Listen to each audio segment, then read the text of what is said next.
Hello, everyone. We're about to start. Please feel free to leave your name and where you're joining us from in the chat. We'll start in a few minutes.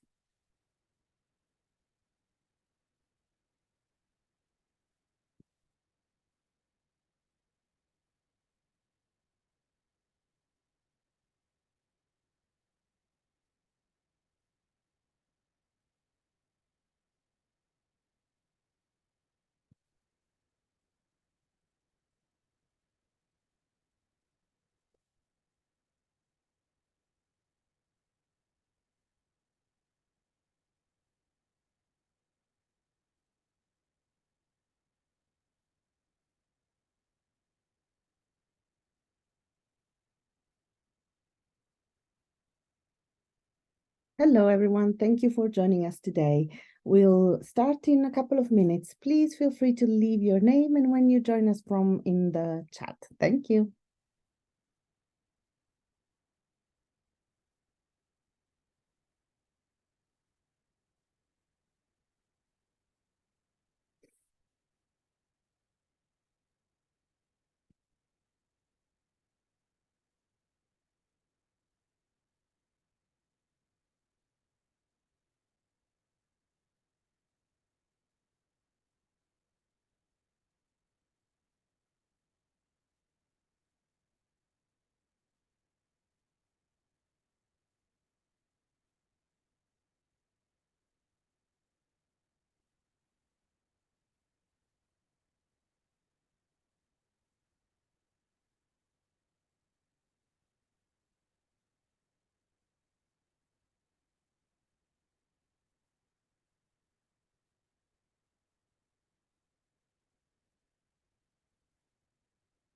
Hello, everyone. A very warm welcome to today's In Touch, CMS In Touch session. We will be starting in just 1 minute. So we have a few attendees still coming in. Please feel free to leave your name and where you're joining us from in the chat, and we'll be with you in 1 minute.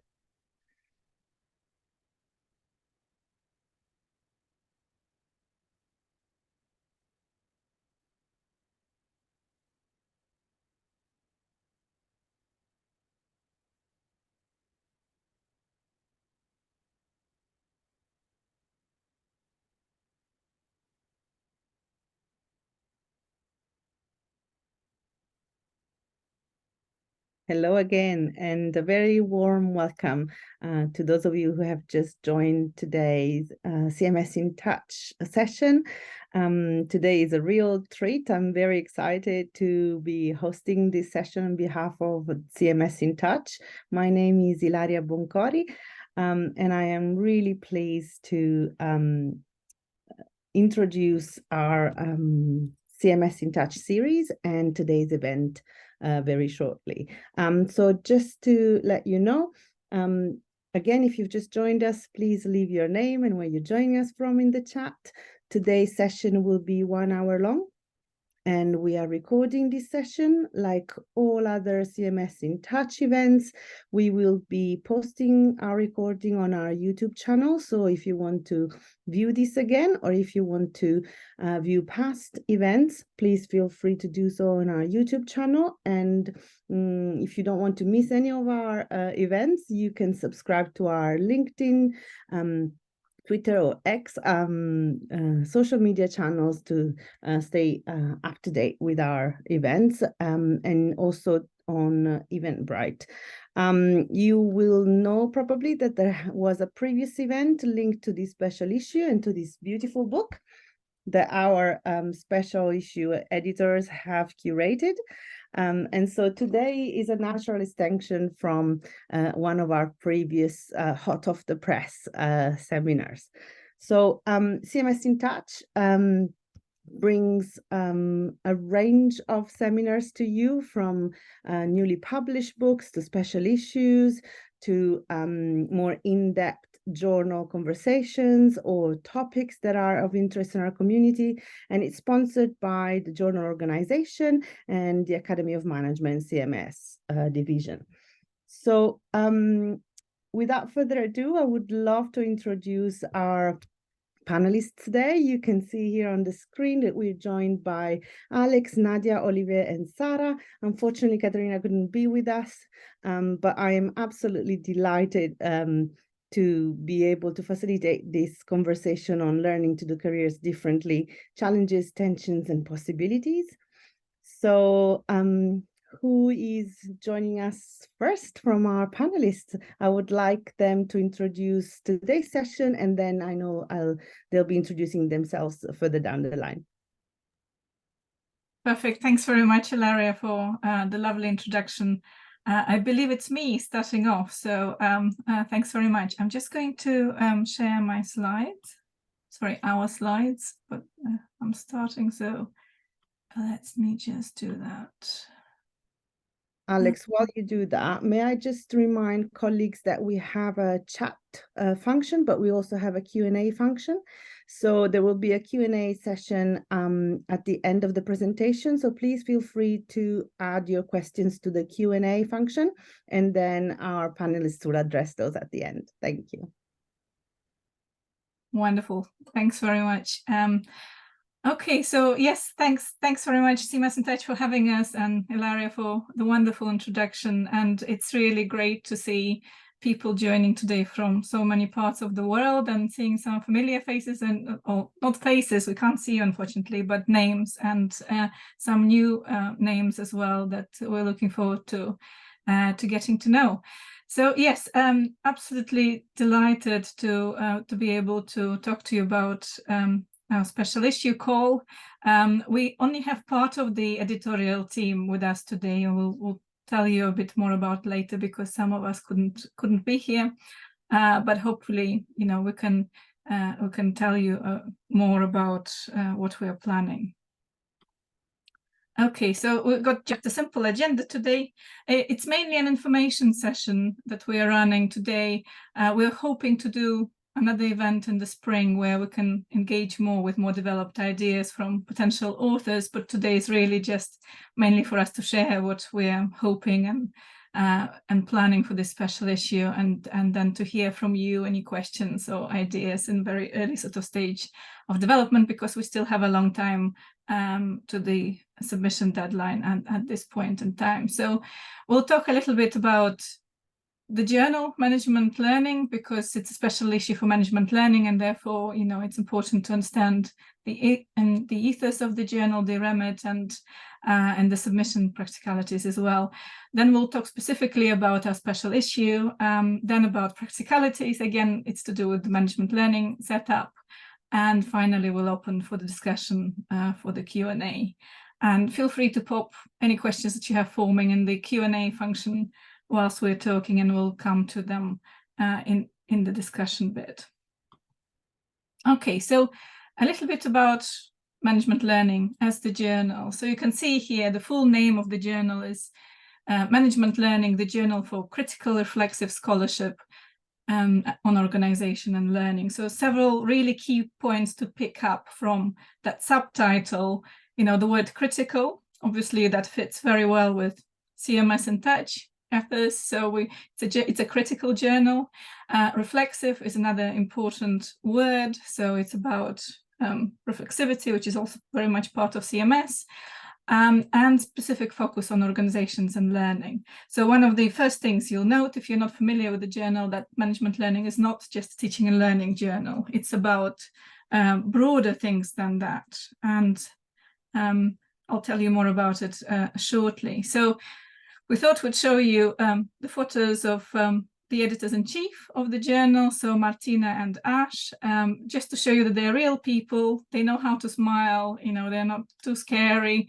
And also it's the management learning slides came from them. So we've got to acknowledge them, and we want to acknowledge them for putting together the management learning slides.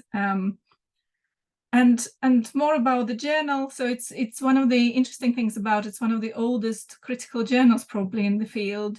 It's more than 50 years old. It publishes original research on not specifically teaching and learning, but more broadly on learning and knowing, specifically in management and organizations. Also publishes stuff on business schools, you know, on business school careers. which is again another intersection with the special issue, part of the remit of the special issue. So it's a very well-established, respected journal with double anonymous reviewing, with an international editorial board of experts in the field.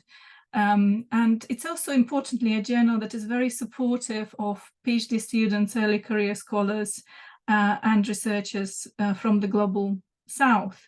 So, and I'm also pleased to be an associate editor of Management Learning. Sorry, I should have mentioned. And we've got another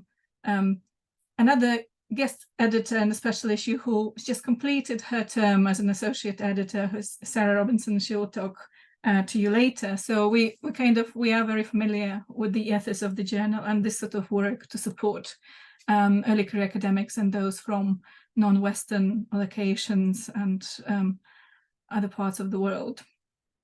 So it is, however, for those who care about such things, a very well-respected journal, as I said, graded 3 on CAB's International Guide to Journal Quality, A on the Australian Business Dean list, etc. It's very heavily refereed and highly regarded, and it's very selective in terms of what articles it publishes.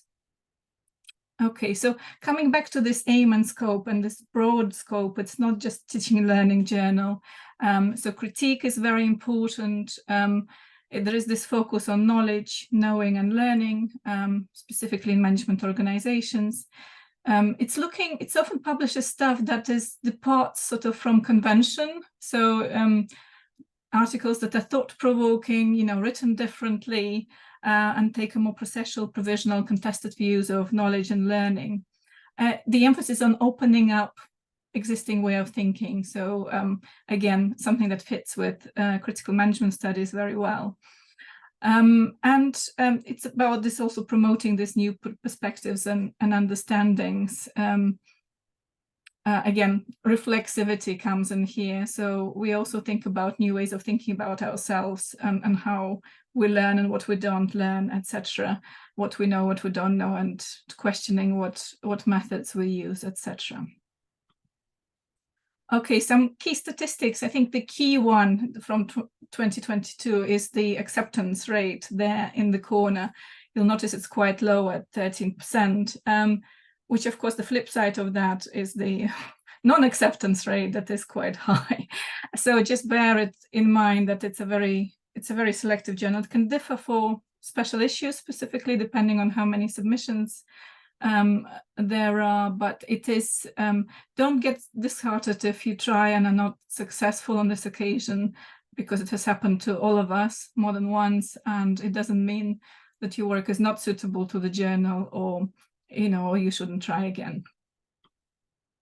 And yes, this is just to say it's again, it's highly regarded, it's well cited, it's got established social media presence, and it's also read by lots of people from all over the world as well. But there is arguably this sort of Anglophone and European probably prominence, but it's something that the journal is working very hard to kind of broaden further to other parts of the world as well.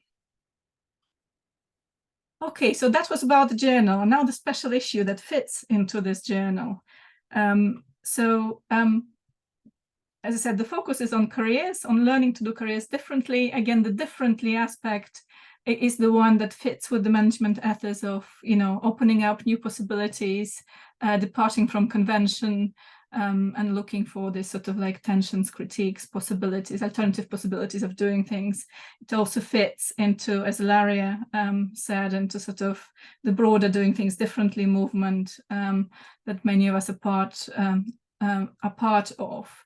The submission deadline is 2nd of September 2024, so still plenty of time to think about what you might want to do. We have a wide editorial team. As I said, 3 people couldn't be here today. So Katarina is unfortunately ill, and then we've got Angelica and Axel who couldn't be here because they're teaching. So, but we thought several of us is probably enough for you to kind of to ask question to. We don't all need to be here necessarily. Okay, so with this in mind, I'm going to pass you on to your next entertainer, And I believe that's over to Nadia. Thank you very much, Alex. I hope to entertain and be informative. So what I want to do now is just give you all a basic overview of the special issue itself. And just to start off with, I think it's important to sort of give a bit of sort of the anti-narrative in terms of where we even came from with respect to why we even wanted to do the special issue. A lot of us do study careers, we research careers.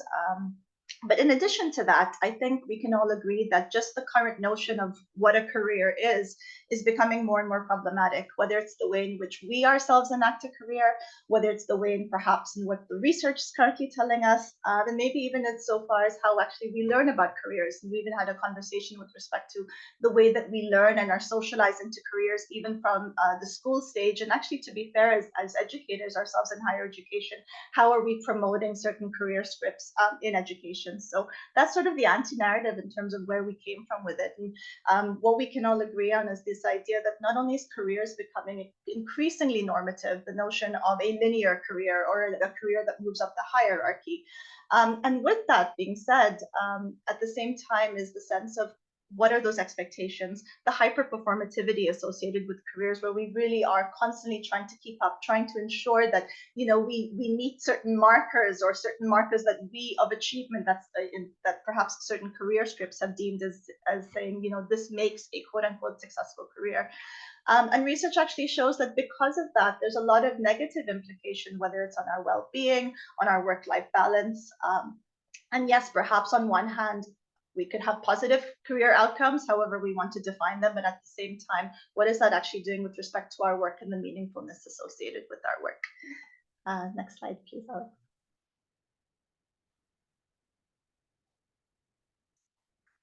Next slide. Thank you. And we also had a conversation with respect to the idea that careers in itself can be what we consider instruments of oppression and exclusion. Again, as I mentioned, this performativity associated with what a successful career is. And with that being said, are we marginalizing certain groups? Are we excluding certain groups that simply cannot meet or cannot adhere to or enact those career scripts? And I think given the recent context, whether it was COVID and even since COVID, with respect to the Great Resignation, we're actually finally seeing perhaps there is a glimpse, perhaps there have been those evidences of saying that, you know what, there have been examples of ways that careers can be enacted differently and in and of itself can be researched differently and also can be learned differently. And this really takes us to our special issue, because what we're trying to say is, how can we learn to do careers differently? Whether that is in and of itself resisting the normative expectation of what a quote unquote successful career looks like. Does that involve elements of bricolage, where we take different elements of what makes a career successful or meaningful to us?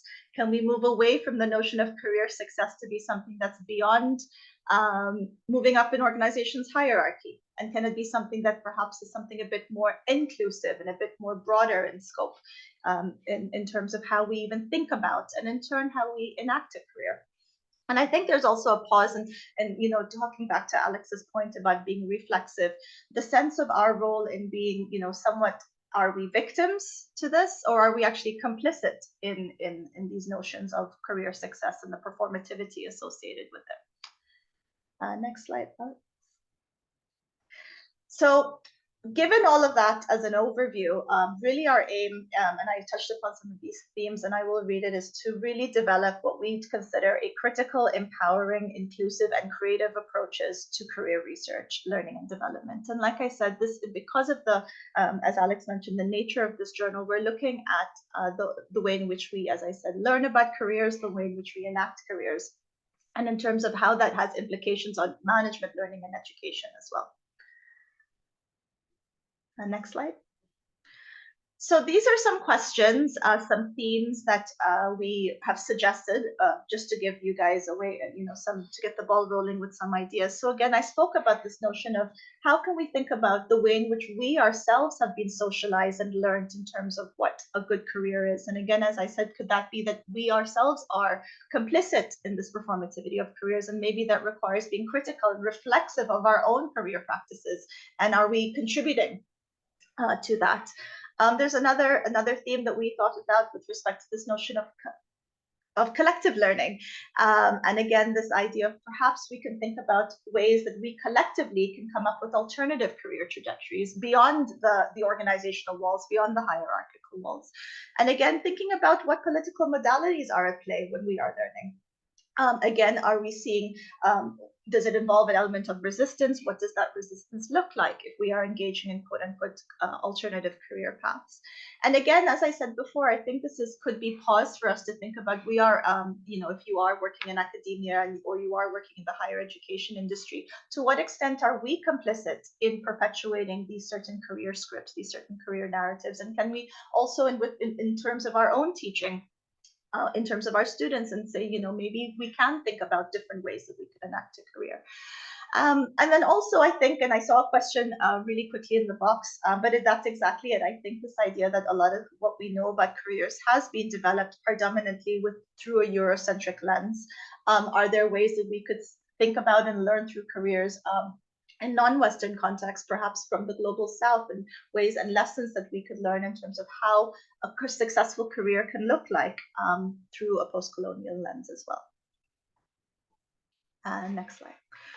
So those were some specific themes that we spoke about, but really on a more broader perspective, what we're really trying to do is, as I said, I don't mean to repeat myself, but it's really trying to think about research, write about learning to do careers differently. And that, again, can involve conceptual papers, it could involve empirical, and it also could involve methodological perspectives where we are learning to think about careers differently. So we are looking in the ethos with management learning to think about different ways of writing about careers differently. And there was a past issue in management learning itself, a special issue on writing differently, and perhaps that was some source of inspiration rather, in terms of how we can engage in new and different ways about writing careers. So really, you can think about learning from existing career critiques, learning to develop careers differently, and also, more importantly, is perhaps how we can approach careers differently as well.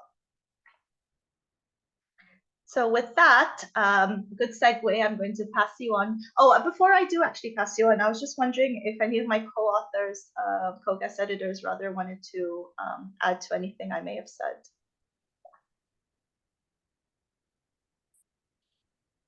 I'll take the silence as a no. Perfect. So, so I think that's a good segue then to Olivier. Thank you. Thank you very much, Nadia. And I take the opportunity to say hi to all our attendees. Thank you for being there. So Nadia gave us a good idea of what the special issue is about, and I want perhaps to dive a bit more at the level of details. What could a contribution look like in terms of the specific themes that you could be dealing with? And I think the usual caveat applies here. We came up with our ideas of what could be a good contribution to this special issue. If you feel that it fits some of these ideas, it's great. If you feel you're unsure about this, well, we're all very approachable, and you're very welcome to have a chat with any of us to see whether this would fit indeed. So we've organized those themes around 3 axes, and the first one, we call it learning from career critiques. It's really fundamentally challenging the traditional notion of critique. So how can we learn from those critique of the dominant understanding of career and of the mainstream approaches to the study of career and to how career is enacted in research, in education, and in development. By the way, the text from the slides is available in the call for paper. I'm not going to be reading everything that is on the slide, but please, if you want an account of this, please refer indeed to the call for the special issue call. Part of this, we also wonder, what are the effects of the way we think about career traditionally? So if we say that careers are performative, they're underpinned by functionalism, managerialism, linearity. Well, what are the implications of that, and what does it mean to challenge that? We also invite you to think, what are the alternative theoretical perspective we could use to productively think about career, post-colonial theory being a good example of something that has been underappreciated, perhaps in relation to that field. And what happens when we bring power into the equation? So what are the key power asymmetries, contradictions, and tensions that are at play? And when it comes to the dominant narrative about how careers should unfold, how can we resist this dominant narrative? What strategies are effective in resisting this? So this is really the first axis of suggestions we have. Thank you, Alex. The second one, we could call it a more praxeological one, which is learning to develop careers differently. So first, we may want to think about what would it mean to learn to practice careers in ways that are more empowering, inclusive, creative, and caring, and what are the learnings that are needed in order to craft those alternative ways of thinking about careers and alternative career trajectories. We may also want to think about what are indeed the alternatives to the dominant narratives of career success, and how can we enact those alternatives. The theme of failure is an interesting one, which perhaps is quite broad, but in a nutshell, we could wonder, all this talk about career success, is it possible that we're overlooking the learnings that can be made from failures? And when it comes to supporting some alternative career practices, concretely, what does it mean? What are the key challenges, the tensions, and the possibilities for enacting such alternative career practices? Thank you, Alex.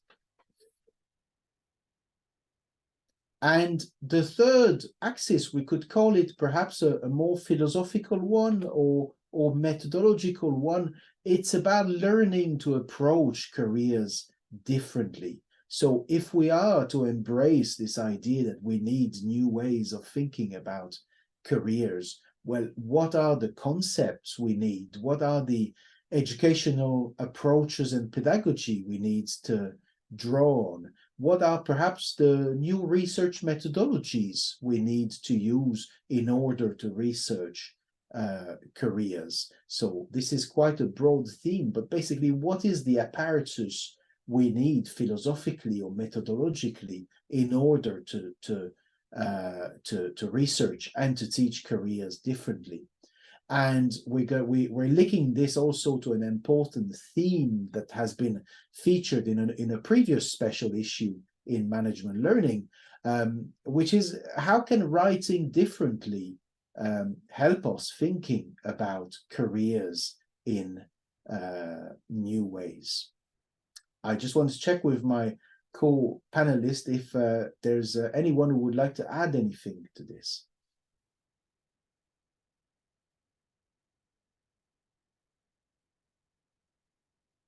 Okay, so I will pass on to Sarah. Thank you.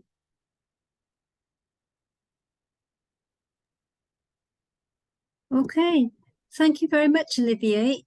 So if you have, if this has taken your interest and you very much like to contribute to the special issue, my task now is to think about how we shape that to the journal Management Learning. And I'm speaking, as Alex said earlier, as a former associate editor of Management Learning. So I've had the pleasure of accepting many papers to the journal. but also unfortunately rejecting some particularly because of lack of fit to the journal. So with a special issue, there is always the issue of double fit, the fit to the call for the special issue, but also the fit to the ethos of the journal and the scope of the journal. So I'm going to talk you a little bit through that now for the next couple of minutes. Next slide, please, Alex.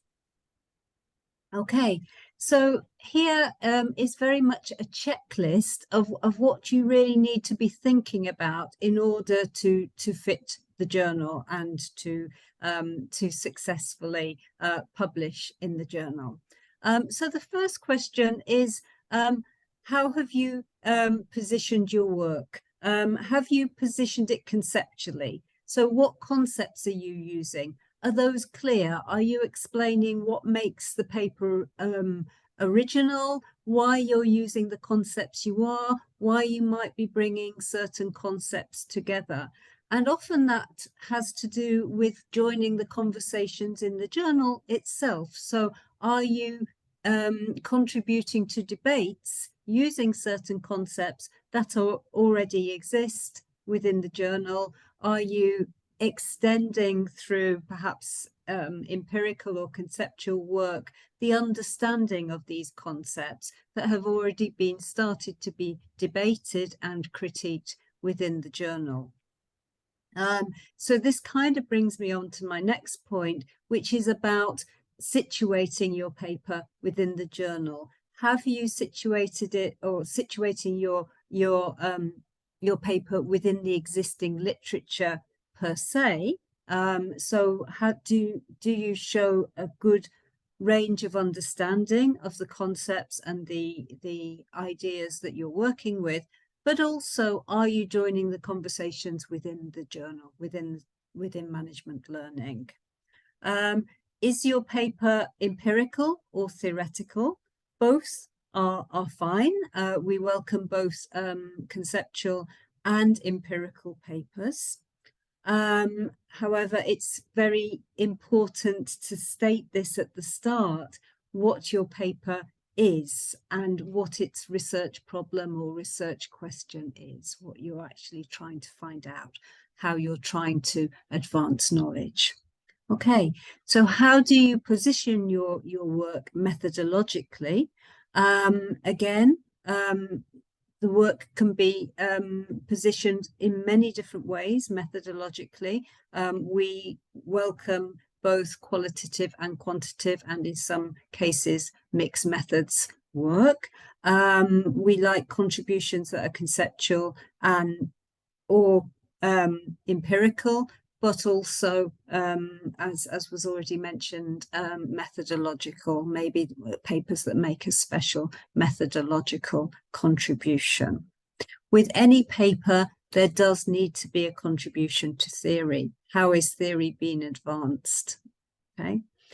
And above that, with management learning, we like papers that are a little bit different, a little bit quirky, papers that are thoughtful, that are perhaps a little bit outside the normal box or cadre that we are working within, that challenge and perhaps do things differently. And this is very much in line with the call for our special issue. The other thing that is really important with a journal named Management Learning is that it does need to speak to learning in some ways. That might be individual learning, organizational learning, group learning, etc. And in a way connected to this is two tenets of the two really important tenets of the journal, which are its commitment to being critical and being reflexive in its scholarship, right? How do we critique and build on existing work and existing ideas? And how are we reflexive in what we're doing? How do we show our thoughts and our reflexivity in our practice as researchers? Next slide, please. Okay.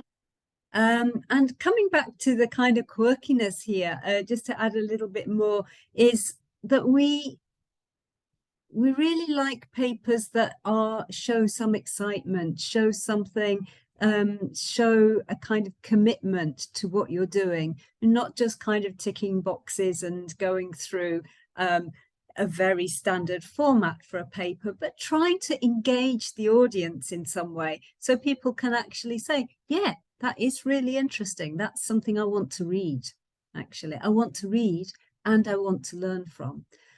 And in doing that, in engaging your audience, are you able to make the paper accessible to the audience by using clear and direct language, by taking the reader clearly through the whole paper so the reader doesn't get lost somewhere along the way? I think I've already mentioned, are you engaging with and advancing the current conversations, or in fact, the existing conversations, or even maybe re-engaging with older conversations. The journal is 50 years old, so there are some very, very important seminal work in the journal as well. And then, of course, there are the guidelines for authors. Have you observed the limits on length? Is it double spaced? Is it in 12 point Times New Roman?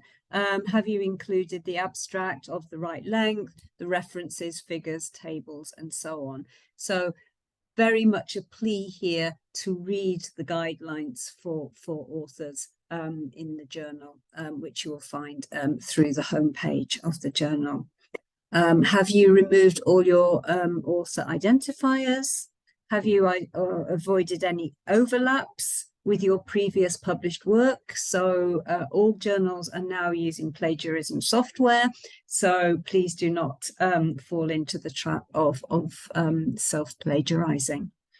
Okay, and the next thing is be prepared for revisions. Revisions are a normal part of the process. The reviewer bank, the reviewer team at Management Learning are wonderful, very, very much committed to constructive reviewing. So the idea of revisions is very much to make the paper the best it can be. And to fit well with the journal and well with the ethos, in this case, of the special issue as well. And of course, sometimes, unfortunately, we have to reject papers because, as I said before, often because they don't fit with the scope of the journal, and in this case, with the scope of the special issue, and sometimes because they are not sufficiently developed to be able to be worked with the reviewers. Obviously, reviewers like to work with papers to develop them, but sometimes if they are not developed enough when they're submitted, it is very hard to do so. So think about that. Perhaps get some people to read your paper before you submit it, so you have other pairs of eyes asking questions, because when you're reading a paper yourself, obviously sometimes you're so into it that you don't see the gaps and some of the that you're not maybe expressing yourself as well as you could be. Okay, next slide, please. So yes, I've said that already. Please read the instruction. Oh no, I haven't actually. So suggestion how to make sure you are fit into the ethos of the journal.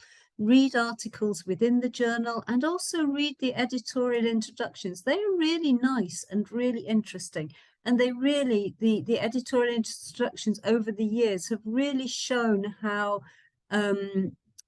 Management Learning is developing its distinctive contribution to scholarship. Okay, and again, as Alex mentioned at the beginning, remember though, even though the name of the journal is Management Learning, it's not a purely pedagogical teaching and learning journal. It is about organizational learning, individual learning, etc., etc. And of course, in this case, yeah, we're very much looking at learning within organizations, within the career and professional contexts in any case. Okay. Yes, please don't do that. Please don't submit a journal that's been rejected by another journal without thinking about how it fits with management learning. We see that an awful lot, and you know, it's sad to have to reject papers because they don't fit with the journal. Again, think about who you're citing, join the conversations within the journal, and a cover letter is extremely important. I can't state how important a cover letter is. I think it's important for you as an author to really shape your thinking and think about what is my paper about, how it fits to the journal, how it fits to the special issue, what is important about it, what is its contribution to knowledge, and so on. And it's extremely important to the special issue team, in this case, editor team, who are hopefully dealing with a lot of submissions. So it starts to give us an idea before we start reading the paper about why we should consider this paper for publication. Next slide, please, Alex. Okay, so here are a few websites that might help you in terms of, and links that will help you in terms of engaging with the journal. Okay, and the last point here is an important one. Please discuss potential submissions with an editor, in this case, a special one of us who you saw on the earlier slides. As the special issue team, we'd be delighted to talk to you about potential ideas. And as Alex and as was stated earlier, we hope to have another session like this later in the process, where you can bring your ideas and we can work with them a little bit more in a more engaged way. Okay, thank you. So thank you very much. Last call out, this is our team, as you saw some of our pictures earlier, and a call out to the most important person in management learning, who is the editorial assistant, Lisa Burns, who will be receiving and handling your submissions. So I'm now going to pass you over to Olivier, who's going to handle the questions, which I see there are plenty coming in the chat. Thank you. Thank you very much, Sarah. So indeed, I will start reading some of the questions. I hope you will all forgive me if some questions being mindful of time, some questions we may have to be a bit quicker than with others, simply to give the chance to everyone to talk about to think about some of these questions. And I will start with, there's a first one from Yonju, which I'm not sure if it was a question or a comment, known from non-Western countries. So I suppose the question may have been something like, would you welcome a contribution from non-Western countries? And I think, if I may, I will answer that one by saying I hope that our presentation has made it clear that we would be absolutely delighted to welcome any such contribution, whether it's a contribution that where the author is located in a non-Western location, or whether it is about the research that took place in a non-Western context. So the short answer is we would be absolutely delighted.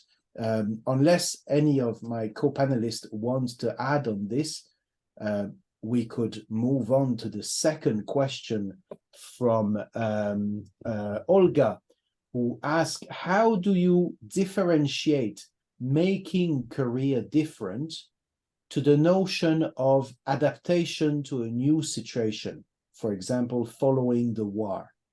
So how do you differentiate making Korea different to the notion of adaptation to a new situation?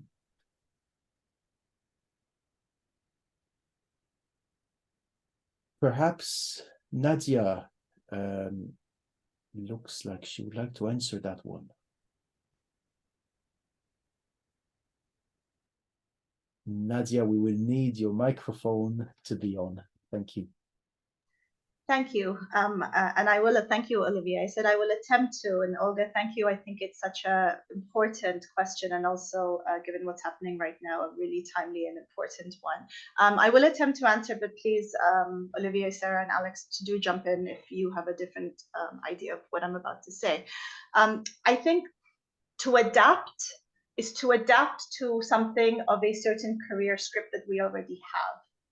I think making career different, on the other hand, is drawing, whether it's with respect to different frameworks, different contexts, to come up with an alternative view on what makes a career, rather than adapt. Like, to me, adapting sounds adapting to the current discourse, whereas thinking about careers differently is coming up in a way with a new discourse. So that's how I would answer it. But again, I'm quite happy to, if anybody else has another idea on that, because it is a really interesting one. Thank you, Olga.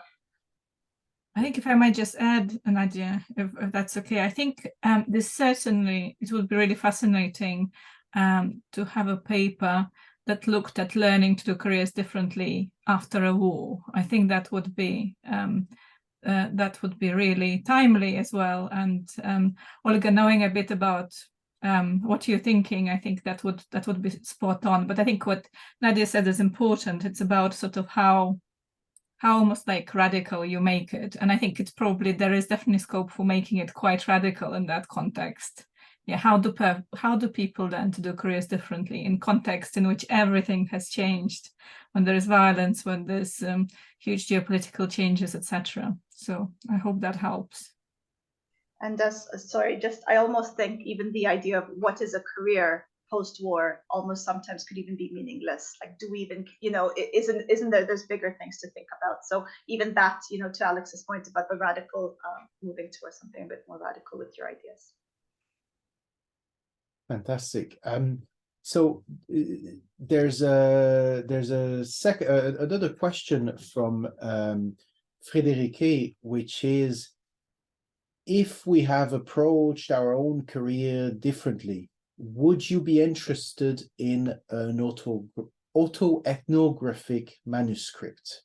So if we've approached our own career differently, would you be interested in an autoethnographic manuscript? Sarah, would you like to step in? Yes, I think the answer is yes. I would be fascinated. Personally, I love autoethnographies, and as you know, our book, Doing Careers Differently with Alex and Olivier, is based on a lot of autoethnography already. I think it's important to, as this is a full-length piece of work, to look carefully at how you frame it. And how you develop your case and or your style for it. I would suggest looking at the writing differently issue from management learning for a starting point, because there are some autoethnographical pieces in that, but also looking more widely for autoethnographies that are in workplace context. I know other journals also have those as well. So yes, in theory, absolutely, please, yes. I'm very, very interested. And yeah, and if you'd like to talk to any of us about that, how you might frame it, please feel free. And ideally, you may indeed want to buy this book, ideally more than one copy, to see many examples of that, and to think how this could add to the conversation. Indeed. Thank you to both of you. The next question is, again from Olga, how challenges of HRM talent management, which focuses on career development, might be relevant for the special issue. So how do challenges of HRM talent management, which focuses on career development, might be relevant for this special issue? Nadia, thank you. Well, I think if you think about HRM, I focused a lot in the preamble about the special issue about our role as educators, but I think once you're in an organizational context, HRM does play a very important role, a functionary role with respect to following certain career scripts. So when you mention, Olga, challenges of HRM, if anything, I would think of it as, what is the role of HRM in perpetuating such scripts, and perhaps how can we resist, going back to some of the themes, how can we resist? And maybe even this could be a call for HR to look a bit more and be more reflexive, which I think HR should, and they can reimagine how they promote such scripts. So I would kind of focus more sort of on the role of HRM. I'm not sure about the challenges, but really their function as a whole and what they're doing in that. So that's, again, my take on it. I'm sure maybe others may have something else. Yeah, and I think also to add, and how they can support people who are wanting to do careers differently as well. And I think in that case, we need to think about promotion criteria. We need to think about appraisal systems and so on, that often sort of suggest one linear route of success in careers. Yeah. And just to add briefly, sorry, I know we're short of time, but just to add briefly, I think the key with all of this, what both Nadia and Sarah have said, is to explicitly link it to careers. So it can't be just about talent management. It has to link to careers in a substantial way. Fantastic. There's a next question, which is a very short one, and I think if I may, I will give an equally short answer. Will you be willing to consider single case studies? And I think the answer is absolutely yes. If as a methodology it's relevant to what you're doing, there's absolutely no reason why we would say no on the basis of the method. So I think unless anyone wants to add something, we can move on to the next one, which is from David. David says, how can we pursue our different sorts of careers in the academy as it is currently structured? I think it would be interesting to develop a strategy that addresses traditional expectations while destabilizing them. So before I pass on to my co-panelist, I would say to David, here's something for your Christmas list. Does anyone wants to respond to David?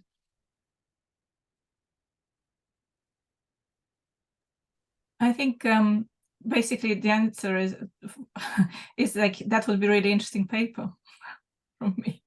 I don't know if anybody wants to add anything, and then just to recognize the tensions and contradictions there of trying to do that. Yeah, I think there's a huge polemic there about how you can do it without changing the structure. I think our book has tried to answer those questions quite a lot, the individual contributions, and have given examples of how people are able to do that. But to develop, some alternative could be very, very interesting, and perhaps use that conceptually as well. To develop something conceptually there would be fascinating. Very much welcome it. Thank you. The next question we have is from Arif, who is asking, will the unlearning and new learning methodologies post-COVID-19 pandemic be relevant? I mean, the short answer is yes. And let's see if someone has a longer answer than that. Slightly longer answer that it should be, as long as it includes career, right? So it's not just about learning and unlearning, but about learning and unlearning things to do with careers. So just really, really important to that fit that Sarah talked about, with the special issue. Yeah, but otherwise, yes. Okay. Thank you, Alex, and thank you, Arif. The next question from Ling Zhang. This special issue has been presented as a continuation of the writing differently one, but it doesn't sound like that you are looking for articles which engage in writing differently exclusively. Am I right in my interpretation? traditional empirical papers are welcome. I mean, again, the short answer is yes, they are. But let's see if we have a longer answer. Sarah? Or Nadia? Okay, I would say absolutely yes. But do remember to go back to my part about management learning and thinking about, yes, a traditional paper in management learning would be very acceptable. But remember that management learning papers aren't totally traditional in that they very much play up critique and reflexivity and so on. So yeah, a paper that is reporting on empirical piece of work and is developing theory accordingly is fine, as long as it fits with the ethos of the journal. Thank you. It's fine. It's more than fine. It's welcome. Yes. I'm mindful of time, so we have 2 questions left. But there's Arif, I may skip your last question and jump to another one from that has been sent anonymously. You've talked a bit about your book. How does the special issue differ from the book? Very good question. Maybe one for Alex. So, well, in several ways. First of all, the book was just about academic careers. This special issue is much broader. It's about any careers. Secondly, the book was about very much about writing differently and specifically autobiographical accounts. The special issue is not constrained to that. So it's about, we welcome, as we say in the call, as we said today, we welcome all kinds of critical methodologies, theoretical and empirical approaches. And also importantly, because the book was autobiographical, you know, there wasn't a conceptual focus. So some contributions within that are conceptual, which was fine because we encouraged people to write in ways that was authentic to them. For the special issue, you know, it's more important that you make a conceptual contribution, make an empirical contribution. So it's more like research papers, although, as we said, we also welcome papers written differently. So do other members of the team have anything to add to that? Perfect. Perfect. I would say that when you do a project like a book as well, there is some value to simply have to some extent some entertainment value. Some texts are just beautiful account of people's career, and I think that in the format of a journal contribution, there is something more that is expected in terms of engaging with an existing conversation and making a contribution to that existing contribution. Thank you, Alex. And that gives us just the right time to. I will hand the microphone back to Ilaria, and again thank everyone for attending this. Thank you all for this wonderful session. It's a topic that's very, very dear to me. So I'm really glad that you have crafted this call. I just wanted to highlight our next events. So you will see them here on the slide. There is one event on another special issue on expert futures, and then the Journal of Management History special issue on critical biography. So it's going to be one in November and one in December. Please keep an eye on our Eventbrite website, because all the events are done through Eventbrite and you can register there for free. Also follow us on our social media channels, and remember that you can always view our recordings on CMS in Touch YouTube channel. Thank you all for attending, and especially our panelists and the CMS in Touch team, and everyone who's been supporting in the background. Thank you. Bye for now.